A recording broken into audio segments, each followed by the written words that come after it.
dari sekian banyak judul, ada salah satu judul yang diperintahkan kepada kami untuk dihafal. Oh, Judulnya Sholatku. sholatku ya. Jadi ketika almarhum melaksanakan ceramah-ceramah di masjid-masjid, dari masjid ke masjid, kami kadang-kadang dibawa. Oh, Baik di awal ceramah atau di tengah-tengah ceramah, kadang-kadang almarhum mempersilahkan kami, memaksa kami dengan keadaan untuk membacakan bait-bait puisi yang Bapak tulis. pada usia SD itu. SD kira-kira tahun 87 sampai tahun 90-an lah begitu. Jadi kami dipaksa dengan keadaan Ya. untuk membacakan puisi yang Bapak tulis itu di depan jemaah masyarakat banyak. Jadi tanpa saya sadari, potongan-potongan bait kecil yang Bapak tulis dan diperintahkan almarhum kami sampaikan, itu ternyata mendidik kami.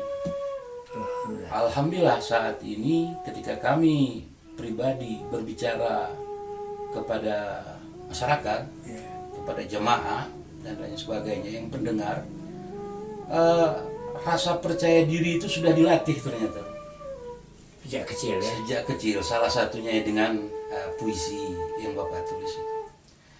Dan puisi itu waktu kecil kami belum memahami maknanya, Pak. Mungkin sekarang baru kami pahami. Begitu indah ternyata isinya, bagaimana sholat dalam kehidupan manusia itu bisa memberikan manfaat kepada orang lain, memurnikan diri kita sendiri, dan upaya mendapatkan ridho dari Allah. Begitu jalan disiapkan untuk bertemu bersama Sang Khalik di suatu hari nanti. Masih ingat? Karena itu bagi kami pribadi sangat berkesan gitu, sangat berkesan. Insya Allah masih hafal, Cuma saya agak susah kalau di depan pengarang langsung membacakan puisi itu. Justru saya senang kalau masih ingat. Tolong bacakan. Baik. Mudah-mudahan tidak dikoreksi oleh Bapak pencipta puisi tersebut. Silakan. Sholatku, karya El-Ka'ara. Sholatku bagai mawar bunga di taman semerbak mewangi. Sholatku bagai pisau ku asah berkilau semakin tajam untuk menikam dosa-dosaku. Sholatku bagai titi kujalin dalam sunyi, jembatan kepadamu ya Rabbi. Demikian Pak. Alhamdulillah Pak. Jadi puisi potongan 3 bait itu sangat menggerakkan bagi kami pribadi. Sangat menggerakkan sehingga banyak sekali manfaat dari puisi yang 3 bait tersebut. Kami diperintahkan dengan keadaan untuk melakukannya tanpa kami sadari untuk apa tujuannya. Sekarang kami sadar. Sekarang kami sadar maksud kenapa kami harus menghafal bait puisi tentang sholat dan kami tampilkan di depan orang banyak ketika kami masih kecil. Mungkin itu salah satu sebab saya sekarang ini dengan kekurangan saya Pak El-Ka'ara gak bisa berbicara di depan orang. Beberapa orang di depan kami bisa kami bicara. Mungkin itu salah satu cara Allah untuk mendidik melalui tulisan Pak El-Ka'ara dan melalui arahan almarhum. Ada satu momen kecil lagi yang berkesan bagi kami bersama Bapak. Tapi saya lupa waktunya, tapi itu ketika dilaksanakannya MTQ di Aceh Tengah. Nah, dan Bapak waktu itu masih di Jakarta, pulang ke Takengon, melatih anak-anak SMA pada saat itu untuk berpuisi. Saya dengan nakalnya tiba-tiba ingin ikut. Nah, pada saat itu saya masih SD, sedangkan yang dilatih seharusnya anak SMA. Ingat saya pada saat itu anak SMA. Kemudian saya dengan semangatnya ingin ikut latihan itu. Satu momen yang menarik bagi saya, Pak LK Aran memerintahkan para peserta latihan itu untuk berjalan dari satu titik kurang lebih sekitar 200-300 meter disuruh berjalan.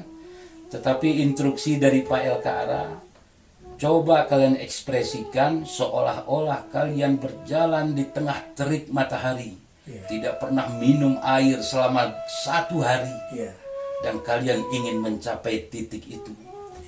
Banyak para yang lain berjalan, hop sempoyongan dan lain sebagainya. Saya pada saat itu berjalan di tengah-tengah, langsung saya pingsankan diri saya.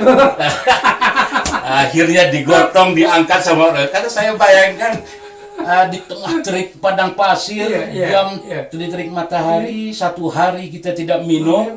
Ketika saya berjalan sekitar 20 meter, saya tidurkan diri saya di tengah jalan itu. Bisa karena tidak mampu. Dan itu bagian dari melatih ekspresi mungkin dan lain sebagainya. Betul. Terima kasih. Itu latihan-latihan awal. Ketika saya juga belajar teater dengan Rendra dan sebagainya di Jakarta. Ketika saya kemari saya praktekkan, bagi ilmu lah kembali. Dan saya kira penyebaran ilmu lah sangat penting. Alhamdulillah sudah ada gunanya. Dan beliau ini dokter tahun berapa ya? Dokter tahun 2017, tapi awal. 2017 itu atau 2016 akhir gitu. Ya, itu Dokter Haji Muhammad Ibrahim. Sang anak SD tadi. Iya. Anda? Iya. Itu tahun berapa dokternya? Alhamdulillah. Menyusul kan? Alhamdulillah, berkat motivasi dari almarhum, kami pun merasa malu. Orang tua sudah yang berumur 85 tahun masih semangat untuk menuntut ilmu. Kami pun terpanggil. Pada tahun yang sama juga, cuma kami di akhir, Pak. Di Desember, bulan-bulan November, di akhir tahun 2017 itu menyelesaikan. Bulan Oktober 2017 menyelesaikan studi S3. Kemudian tahun 2017 di tahun yang sama, di bulan 12 tanggal 22 almarhum melanjutkan perjalanan hidupnya. Pak Elkara, terima kasih sudah menerima kami di sini. Saya kemari lebih utama sebenarnya ingin menyambung tali silaturahim, karena Nabi Muhammad mengajarkan kepada kita salah satu amal yang masih bisa dilakukan oleh seorang anak untuk orang tuanya yang sudah meninggal adalah menghormati, menjalankan silaturahim dengan kerabat dari almarhum. Ini juga salah satu tujuan kami hadir di sini. Di samping awal secara tidak langsung Bapak sudah mengajarkan hidup ini tidak bisa saya balas, Pak. Saya hanya mendoakan kepada Allah Subhanahu wa taala. Pak, insyaallah tanggal 28 kami tunggu Bapak nanti di pesantren Makamah Muda. Terima kasih banyak. Assalamualaikum. Waalaikumsalam.